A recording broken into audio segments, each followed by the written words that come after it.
আপনি আমার এই ক্ষতিটা করুন না। আমি তোর ক্ষতি করছি? এই আমি তোর ক্ষতি করছি? বাইরে হ।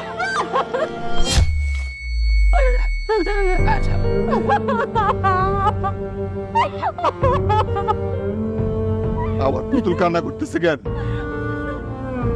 আমার পুতুলের চোখে পানি কেন?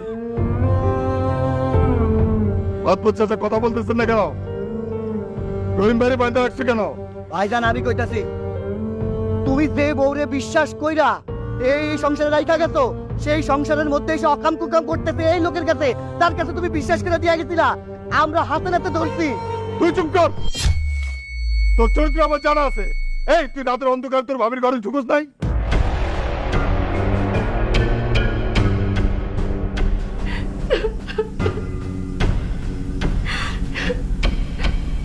সুজন, তুমি চলে আসো। আমার টাকা পয়সা লাগবো না, আমার কোনো টাকা পয়সা লাগবো না। তুমি চলে আসো। তুমি যদি না আসো, তুমি আর কোনোদিন এই পুতুলটা পাইবা না, আর দেখতে পারবা না। আমি ভালো নাই সুজন, আমি ভালো নাই। তুমি থামো। আমরা মুরব্বী মানুষ এলাকার, আমরা এদেরকে হাতে নাতে ধরছি। আমরা যে সিদ্ধান্ত নিছি এটা তুমি মানি নাও, তাতে তোমারও ভালো হবে। আপনার সিদ্ধান্ত নেওয়ার কে? পুরো গ্রামের লোক, পুরো দুনিয়ার লোক বললে তো আমি বিশ্বাস করবো না। আমি আমার পুতুলকে বিশ্বাস করি। আমাদের স্বামী স্ত্রীর বিশ্বাস অটুট। আমার পুতুল আমারে কইছিল সে ভালো নাই। আমার বোন ডাক দিছিল, নিশ্চয় আমার পুতুলের কোনো সমস্যা হয়েছে। আমার বর্তমানে আপনার বিচার বসেছেন। আপনার রায় দেওয়ার কে?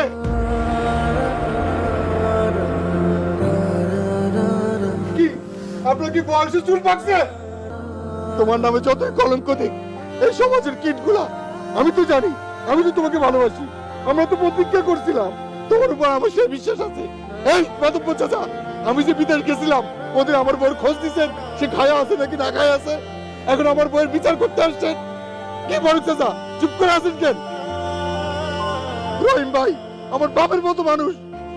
আমাকে ছোটবেলা থেকে যে লোকটা আশ্রয় বস্ত্র দিছে, সেই লোকটা আমার ভবিষ্যতের কথা চিন্তা করে বিদেশ পাঠাইছে।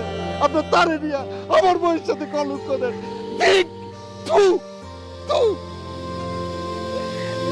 কেন আপনার সমাজে বেঁচে আছেন? একটা নারী স্বামী যখন বিদেশ যায় তার মনের অবস্থা কোনদিন বুঝার চেষ্টা করছেন? তার মন কি চায়? কোন নারী চায় তার স্বামী তাকে ছেড়ে বিদেশ যাক? সুন্নতি লেবাস পরে আছে।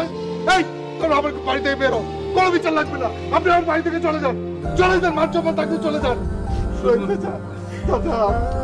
আপনি আমার বলতে হবে না, ভাই বলতে হবে না। আমি জানি, আমি জানি। এই তোমরা দাঁড়ায় আছো কেন? তোমরা দাঁড়ায় আছো কেন? আমার বাপের তোমার আশ্রয় দিয়া ভুল করছিল, দয়া দেখে ভুল করছিল। আমার বাপে মরার সময় কইছিল, বাপ তোরে বুবু আমার ছোট বোন, তুই যতদিন বাঁচোস ওরে এই গিটার থেকে গেঁথা দিস না। তা আমার কলেজে হাত দিছে, আমার পুতুলের কলঙ্ক দিছ। তুমি মানুষ, যার খাও যার পুরো যেখানে আছো, একটা পোলারে বানাইছো কোলার গান, কিচ্ছু করে না। লজ্জা থাকা উচিত তোমার। রাস্তা রাস্তা ভিক্ষা করা উচিত। তুমি আমার বাড়ি থেকে বের হয়ে দাও। তুমি কোনো হক পাবে না। এই পিঠা আমার পৈতৃক পিঠা, তোমার বাবির সম্পত্তি না। বের হয়ে দাও, বের হয়ে দাও। ছেড়ে দাও, এখন দাঁড়িয়ে আছো। আমি জানি আমার পুতুলকে আমার মাফ করে দাও। আমি আর বিদেশ যাবো না। তোমার তুমি ঠিক সময় আইছিলাম ভাই।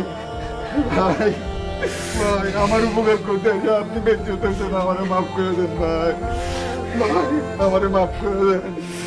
এই সমাজ তুই তোমার বউরে বুঝে নাও ভাই। আমি গেলাম।